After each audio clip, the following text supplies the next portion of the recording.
Si lo tienen, dicen amén, hermanos.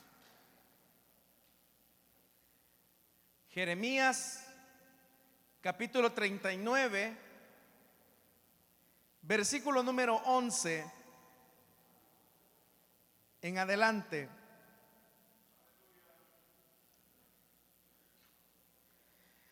La palabra de Dios nos dice, en cuanto a Jeremías, el rey Nabucodonosor de Babilonia había dado la siguiente orden a Nabuzaradán, el comandante de la guardia: vigílalo bien, sin hacerle ningún daño, y atiende a todas sus necesidades.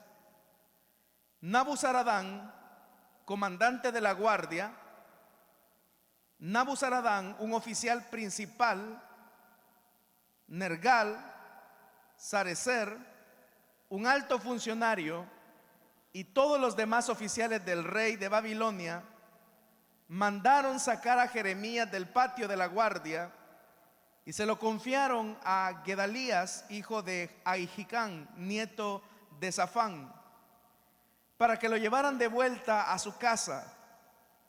Así Jeremías se quedó a vivir en medio del pueblo. Aún estaba Jeremías preso en el patio de la guardia cuando la palabra del Señor vino a él: ve y dile a Ebed-Melech, el etíope, que así dice el Señor Todopoderoso, el Dios de Israel: voy a cumplir las palabras que anuncié contra esta ciudad, para mal y no para bien.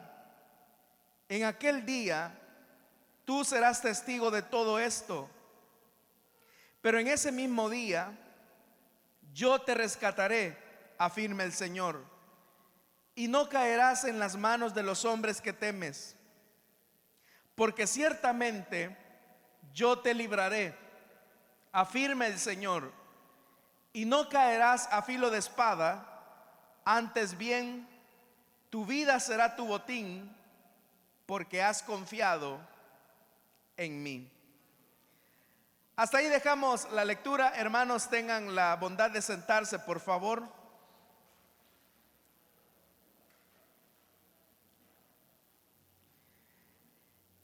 Hermanos, hemos leído este capítulo 39 del libro del profeta Jeremías. Y como es conocido por algunos de ustedes, Jeremías desarrolló su ministerio durante el periodo que se conoce como el periodo antes de la deportación a Babilonia. De tal forma que Jeremías es un profeta que desarrolló su ministerio en la parte final de lo que se conocía como la monarquía de Israel, y específicamente Judá. Ya el reino de Israel había sucumbido ante la mano de los asirios siglos atrás, y ahora el único bastión que quedaba de Israel era la casa de Judá. Pero el profeta Jeremías les advierte a los de Judá que a causa de sus rebeliones en contra de Dios, ellos han de caer en manos de los babilonios. Jeremías era un profeta que, al igual que todos los profetas, fueron rechazados por quienes escucharon su mensaje. Jeremías tuvo que enfrentar el rechazo de la gente, el desprecio, la persecución. Tuvo que pasar por momentos de vejación. Incluso, hermanos y hermanas, la Biblia dice que Jeremías fue torturado por el simple hecho de ser el mensajero de Dios. En algún momento Jeremías tiene que pasar algo que es demasiado vergonzoso, inhumano, diríamos nosotros. Y es que en el capítulo 38 era tanto el deseo de los funcionarios del rey Sedequías de deshacerse del profeta, que dice la Biblia que Jeremías es arrojado a una cisterna. Y dice que esa cisterna había tanto lodo que él poco a poco se comenzaba a hundir en medio del cieno. Ese era el trato que se le estaba dando al profeta que Dios les había enviado. Porque a la vez que Jeremías estaba anunciando la caída de Jerusalén y les estaba diciendo que se rindieran ante los babilonios para que la ciudad no pereciera, habían otros falsos profetas que le decían al rey Sedequías que no había que ponerse tan preocupados, que el Señor les iba a conceder a ellos la victoria y que por lo tanto no habría que preocuparse de una posible invasión.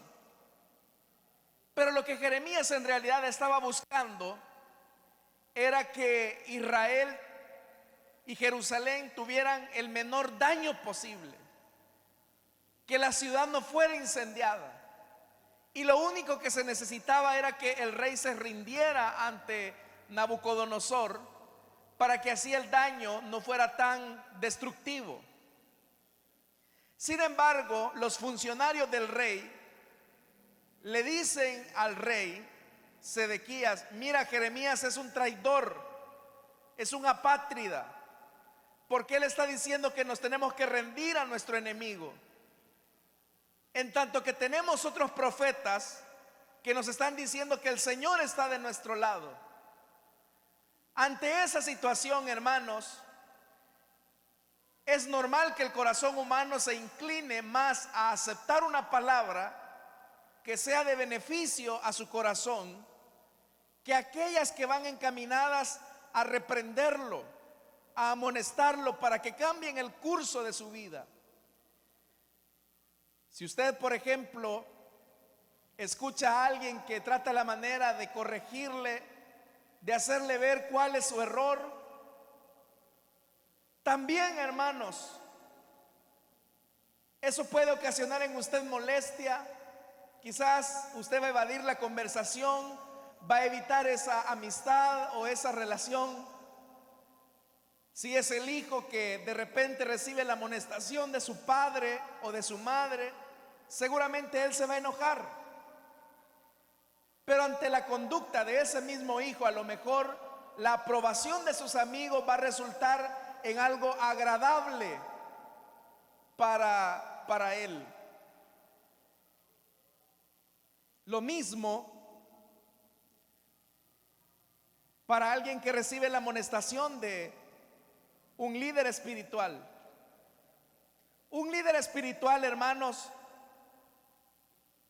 precisamente lo que va a hacer es transmitir la palabra que Dios le ha dado. Y a veces esa palabra no será tan cómoda, no tendrá las felicitaciones, los halagos que uno quisiera, sino que esa palabra será una palabra dura, difícil, no malcriada e irrespetuosa, pero sí dura. Será una exhortación que no va a ser del agrado del oyente. Jeremías era así, era un profeta incómodo. Y a pesar de que no valoraban su vida, vea, hermanos, cómo el profeta es, como ya le dije, solo en este capítulo 38 y el capítulo 39, usted va a notar que Jeremías es torturado. No se especifica, bueno, solo que lo metan a usted en una cisterna, en una fosa séptica, ya es inhumano. Pero cuando lo sacan de ahí y lo llevan a la casa del cronista Jonatán, dice la Biblia que Jeremías es torturado en la casa de ese hombre. Luego pasa al patio del palacio, al patio de la guardia más bien, y ahí apenas lo tienen con un mendrugo de pan. El problema es que ese rechazo que las autoridades de Israel tenían hacia Jeremías era su firma y su sentencia de cautiverio hacia Babilonia y la destrucción de la ciudad. El trato que ellos le estaban dando al hombre de Dios era el trato que ellos mismos iban a recibir.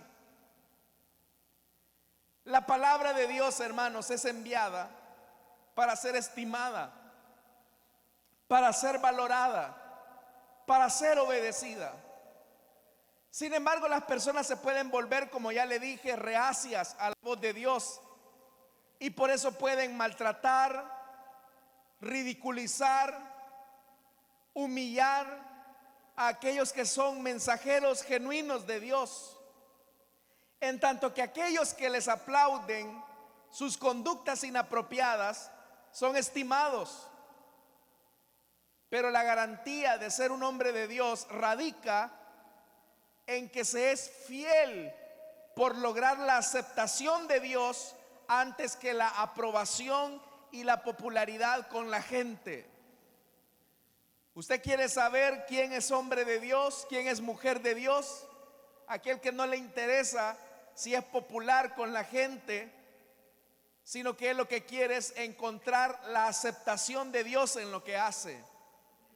Porque se puede tener el reconocimiento de las personas, se puede tener la aprobación de las personas, se puede tener la admiración de la gente, el carisma que hace que las personas admiren a determinado hombre. Pero si se tiene todo eso y se tiene la desaprobación de Dios, esa es una vida perdida, una vida desperdiciada. El verdadero hombre y mujer de Dios es aquel que busca la aprobación de Dios sin importar la desaprobación de los hombres. Y Jeremías era así. A pesar de que él sufría, a pesar de que él era torturado, él decide ser fiel a Dios. Y obviamente, ¿a quién le va a gustar que lo golpeen, como le pasó a Jeremías? ¿A quién le va a gustar que lo tiren a una fosa séptica? ¿A quién le va a gustar que lo humillen, que lo golpeen, que lo vean como traidor, que lo vean como apátrida? A nadie. Así veían la mayor parte de gente al profeta. Pero a pesar de que había gente que cuando veían al profeta lo veían de menos, lo veían como una poca cosa, dice la Biblia, y eso fue lo que leímos en el versículo 11, dice la Biblia que en cuanto a Jeremías, versículo 11, Nabucodonosor de Babilonia había dado la siguiente orden a Nabuzaradán, el comandante de la guardia. ¿Cuál había sido la orden del rey babilonio? Número 1, vigílalo bien, sin hacerle ningún daño, y atiende todas sus necesidades. Vaya qué contradicción. El pueblo de Dios desestimaba a Jeremías, lo rechazaba, lo tiraba a la cisterna. Pero Nabucodonosor ahora lo que está diciendo es: cuiden del profeta, atiendan sus necesidades. Esta solicitud había venido, hermanos, precisamente por una iniciativa de un hombre llamado Ebed-Melech el etíope. Este Ebed-Melech vivía en Jerusalén. Como ahí se menciona, era de Etiopía, es decir, que no era de Israel propiamente. Pero este etíope había visto cómo trataban al profeta y él decía: ¿qué gente? ¿Cómo es que están tratando mal al hombre que él ha levantado? ¿Cómo es que están despreciándolo al punto que lo tiran a una cisterna llena de los desperdicios de una ciudad. Y dice la escritura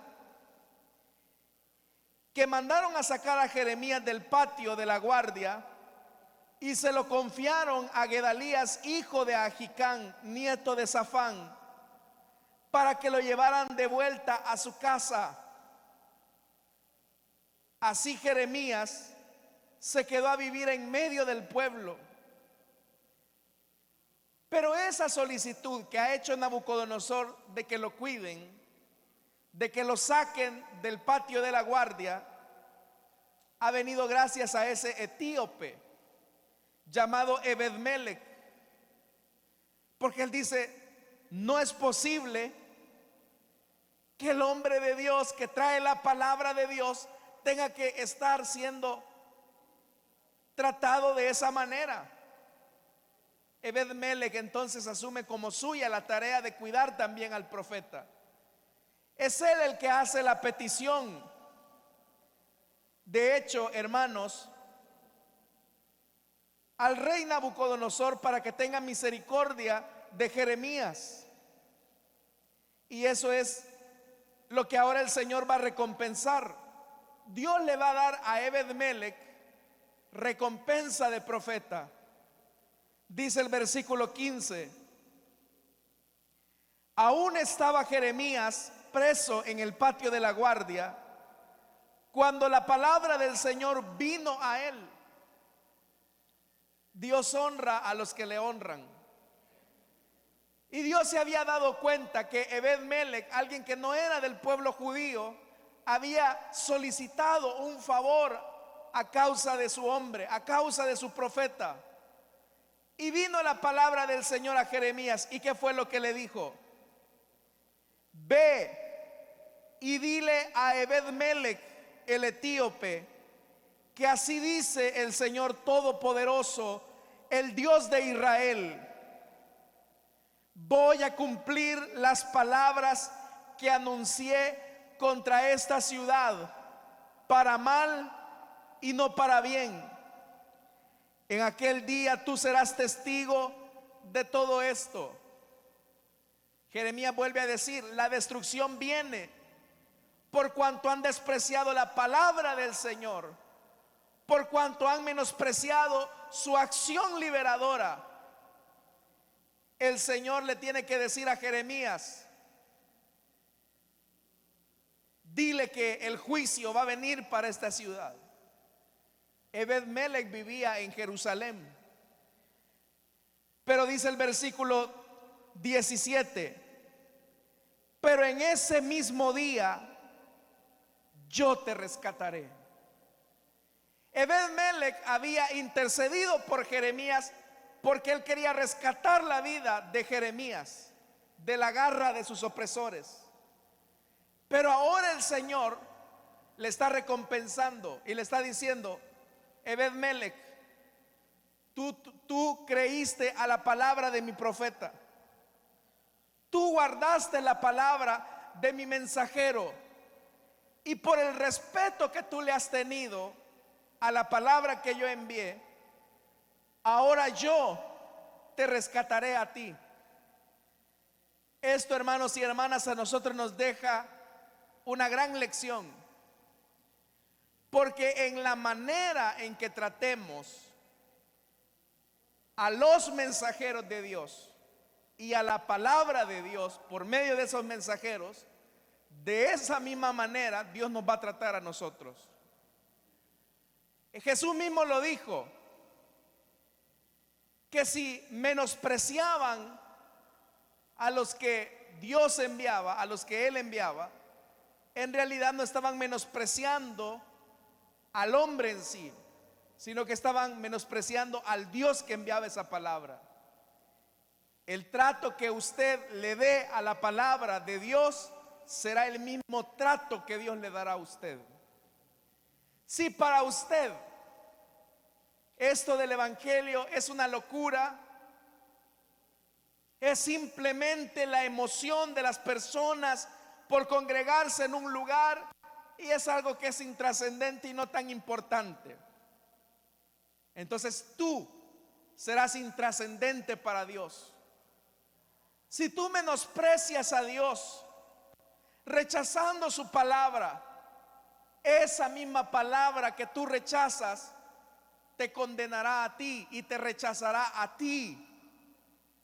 Pero si por el contrario, como Ebed-Melech, decidimos abrazar la palabra del profeta, decidimos aceptar la voluntad de Dios, también Dios da la garantía de que nos dará su protección, porque Dios honra al que le honra. Hacer esto que está haciendo Ebed-Melech era algo, hermanos y hermanas, que era considerado quizás alta traición, porque seguramente a él lo pudieron haber involucrado y decir: este es de los mismos. Y dice la Biblia: y no caerás en las manos de los hombres que temes. Tú tienes temor porque Jerusalén va a venir en una decadencia, pero no tienes que preocuparte, Ebed-Melech, porque el respeto que has tenido por la palabra que yo he enviado te guardará del día y de la hora mala que está a punto de venir. También, hermanos y hermanas, a nuestro alrededor, usted va a ver que este mundo va a entrar en una decadencia moral y espiritual. Los hombres comenzarán, hermanos y hermanas, a entrar a un punto de quiebre en el que las cosas irán de mal en peor. Pero ¿sabe algo? Aquellos que honran la palabra de Dios serán protegidos del día malo. Aquellos que deciden amar a Dios serán protegidos en el día de la prueba, porque el trato que le demos a la palabra será, hermanos y hermanas, la cosecha que hemos de recibir en el día de la aflicción. Por eso, ¿cuál es el trato que tú le das al mensaje de Dios? ¿Será que al igual que los judíos de Jerusalén te burlas de sus profetas? ¿Haces mofa del evangelio? ¿Crees que esto es una cuestión de un negocio, de algún fulano que se le creó ahí, por ahí la idea de hacer una iglesia? Hay gente que así es y dice: todos los cristianos son iguales, todos los pastores son iguales, todas las personas son aquí, son allá. Y en esa actitud desprecian la palabra de Dios. Pero sabes que al despreciar a los mensajeros de Dios, al despreciar la palabra de Dios, estás firmando tu sentencia de fin, estás sentenciando tu carta de muerte. Porque déjame decirte algo: esta palabra a quienes la reciben les da vida, pero esta palabra a quienes la rechazan produce muerte, condenación, porque por esta palabra seremos juzgados. ¿Cuál fue el trato entonces que le dimos a la palabra? El Señor le dice a Ebed-Melech: porque ciertamente, verso 18, yo te libraré, afirma el Señor, y no caerás a filo de espada. Antes bien, tu vida será tu botín, porque has confiado en mí. Porque has confiado en mi palabra, yo te socorreré en el día malo. Por cuanto has puesto tu esperanza en el Dios que predica Jeremías, no vas a caer en el día de la aflicción. Aquellos que ponen su esperanza no en las palabras de un hombre, aquellos que ponen su fe no en las ideas de una religión, sino que aquellos que ponen su esperanza en lo que Dios dijo por medio de su palabra, jamás serán avergonzados, porque Dios honra a los que le honran, dice la palabra. Entonces, amados hermanos, viene un tiempo difícil. Oiga lo que les estoy diciendo. Vienen tiempos difíciles. La estabilidad suya y la mía no radica en la palabra de un hombre, sino en la palabra de Dios. Como dice la Escritura, podrá azotar hambre en la tierra, pero Dios será nuestro sustentador. Podrá la peste cruzar la tierra y Él será nuestro sanador. Podrá pasar la tristeza y la muerte en medio nuestro, pero en nosotros está el Dios de vida, que resucitó al tercer día y que nos ha dado la garantía de la vida eterna. ¿Es esa la palabra que tú crees? Paciencia, pueblo de Dios, a mantenerse firme en la palabra de Dios. Amen la palabra, abracen la palabra, y en el día de la aflicción, si ustedes creen en esa palabra, han de ver la gloria de Dios en sus vidas. Puede ser que alrededor de ti los vientos indiquen el hundimiento de tu familia. Puede ser que alrededor de ti la enfermedad sea un indicio de muerte. Puede ser que las fuerzas humanas se hayan ido, los recursos financieros se hayan terminado. Puede ser que a tu alrededor todas las personas están renunciando, están volviendo atrás, están yéndose al mundo.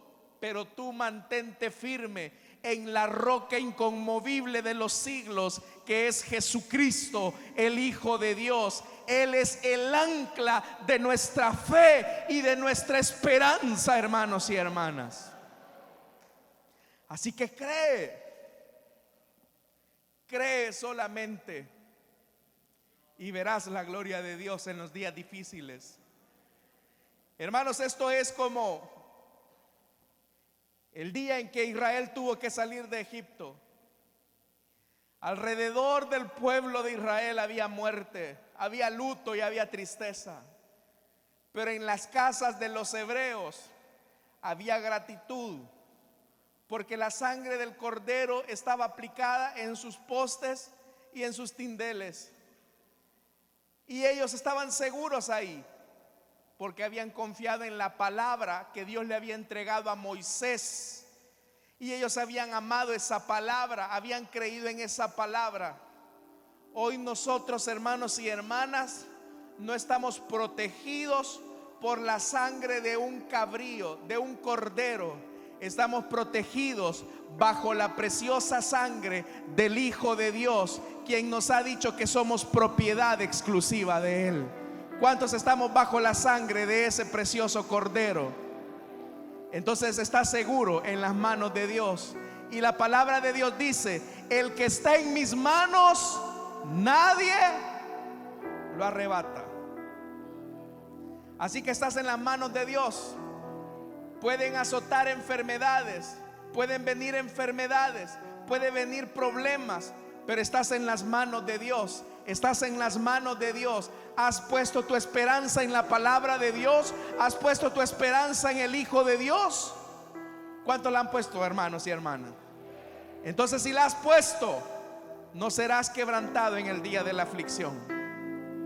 Quiera Dios, hermanos, que cuando esto ocurra, también el Señor pueda decir de nosotros: porque has confiado en mí, no verás destrucción, sino que yo cuidaré de ti, yo te rescataré, dice el Señor. Y hermano, de verdad, yo prefiero que mejor Dios me rescate. Imagínese que si usted se estuviera ahogando en el mar y usted comienza a gritar: auxilio, auxilio. y llega un ser humano como usted y le dice: oye, ¿te estás ahogando? Sí. Y tú también. No me ayuda de mucho. Pero si llega el salvavidas a rescatarnos y nos saca de la aflicción, pues nos sentiríamos agradecidos. Pero hoy el que nos saca de la aflicción y de la tristeza no es un hombre, es Dios mismo. Así que confía en la palabra, confía en la palabra, cree en la palabra, abraza la palabra, respeta la palabra, obedece la palabra, y en el día de la aflicción no serás quebrantado ni serás conmovido. Amén, hermanos. Vamos a cerrar nuestros ojos, vamos a orar.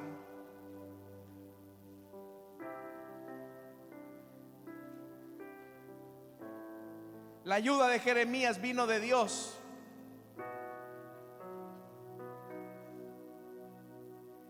Gracias a que puso su fe y su esperanza en Él. Esta noche yo quiero hacer una invitación para aquellas personas que desean entregarle su vida a Cristo o desean reconciliarse. Les invito para que en el lugar donde están se puedan poner en pie y orar por ustedes. ¿Habrá alguien esta mañana que desea entregarle su vida a Cristo?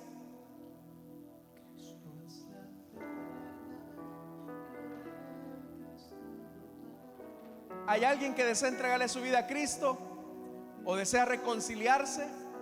Puede ponerse en pie y con gusto vamos a orar por usted. ¿Habrá alguien?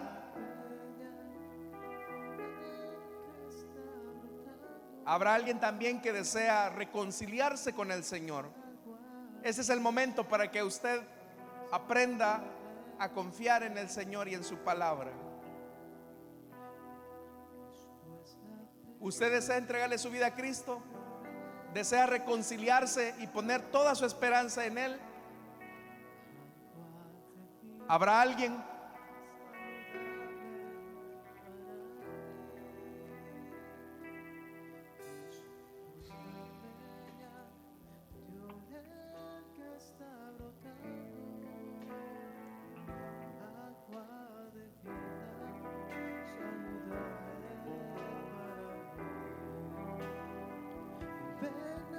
¿Habrá alguien que desea reconciliarse o desea aceptar a Cristo y poner toda su esperanza en Él?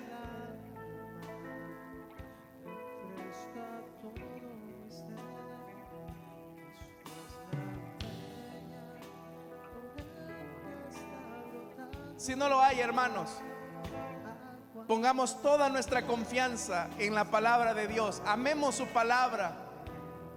Respetemos su palabra para que en el día de la aflicción también seamos rescatados y librados del mal, pues Él ha prometido estar con nosotros todos los días de nuestra vida.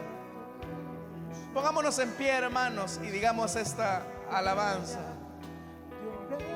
Que está brotando agua de vida saludable para mí. Ven a tomarla, que es más dulce que la miel. Refresca el alma, refresca todo mi ser. Cristo es la peña de Oreb que está brotando, agua de vida saludable para mí. Ven a tomarla, que es más dulce que la miel. Refresca el alma, refresca todo mi ser. Cristo es la peña de Oreb que está brotando, agua de vida saludable para mí. Agua de vida saludable para mí. Agua de vida saludable para mí. Levante sus manos un momento, hermanos. Aquellos que están siendo afligidos en este momento, solo ponga su confianza en la palabra de Dios, en lo que Dios le ha dicho, en medio de su enfermedad, en medio de su aflicción, en medio de su tribulación. Solo diga: Señor, yo creo a tu palabra. Yo creo a tu palabra.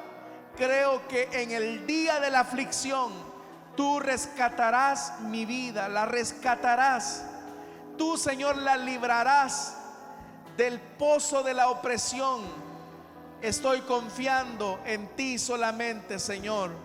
Por eso te pido, Padre, que tú obres en cada situación que aflige a tu pueblo. Muchos de ellos están siendo afligidos en sus finanzas. Muchos de ellos están siendo afligidos en medio de la enfermedad.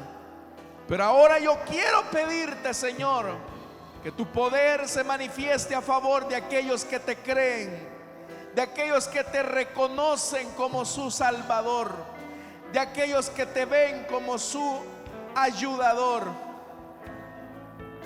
Bendice, Señor, a tu pueblo, que con acción de gracias levanta esta oración ante ti pidiendo tu ayuda. Ayúdalos, Señor, en el nombre de Jesús. Amén y amén. Gloria al Señor, hermanos. ¿Cuántos podemos dar un fuerte gloria a Dios? Amén, hermanos.